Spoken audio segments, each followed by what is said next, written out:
Les candidats de N'oubliez pas les paroles regorgent de secrets. Devant les caméras de France 2, ils n'ont jamais été révélés. Nagui a toujours accepté de les garder.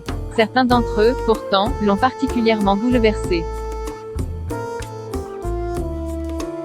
Notamment celui de Lucille, la première grande maestro de l'histoire du jeu, qu'il a dévoilé dans les colonnes de Téléstar, paru en kiosque ce lundi 5 avril. Elle sortait d'un combat contre une leucémie. Nous avions décidé de ne pas l'évoquer, car elle était encore fragile. Je ne voulais pas faire du spectacle avec ça, a-t-il confié. C'est seulement le jour de son élimination, après 28 victoires en 2015, que le présentateur a évoqué sa maladie aux téléspectateurs. Un moment pour le moins émouvant que l'animateur ne pourrait jamais effacer de sa mémoire. Des larmes ont pas mal coulé ce jour-là. Aux yeux de Nagui, Lucille apparaissait comme un formidable exemple pour ceux qui se battaient contre la maladie. Tout comme son frère, atteint lui aussi.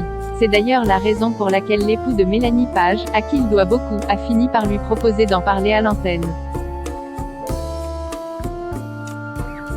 C'est bien de montrer qu'on peut s'en sortir, a-t-elle expliqué au même magazine, en 2015.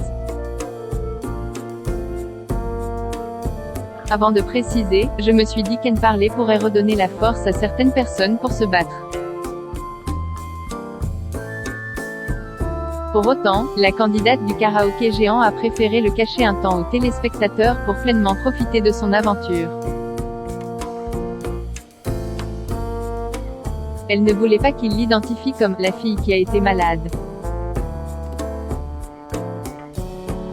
Un terrible accident sur le plateau, aux commandes de N'oubliez pas les paroles depuis 2007, Nagui a eu le temps de faire de belles rencontres et d'en tirer des leçons de vie. Mais il n'a pas seulement vécu des moments émouvants. La vedette de France 2 a été victime d'un accident sur le plateau d'enregistrement de l'émission, que nous vous révélions ce jeudi 1er avril. Pour valider les bonnes réponses ou répéter les phrases utiles aux candidats, je portais une oreillette, a-t-il raconté dans les pages de Télémagazine. Jusqu'au jour où un technicien, que je souhaite ne plus jamais croiser de ma vie, m'a envoyé du 1. 000 Hz dans les oreilles. Ça m'a fait l'effet d'un coup de couteau.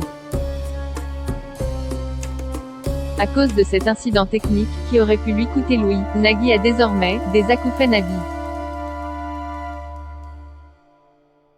Article écrit avec la collaboration de l'agence 6 Média.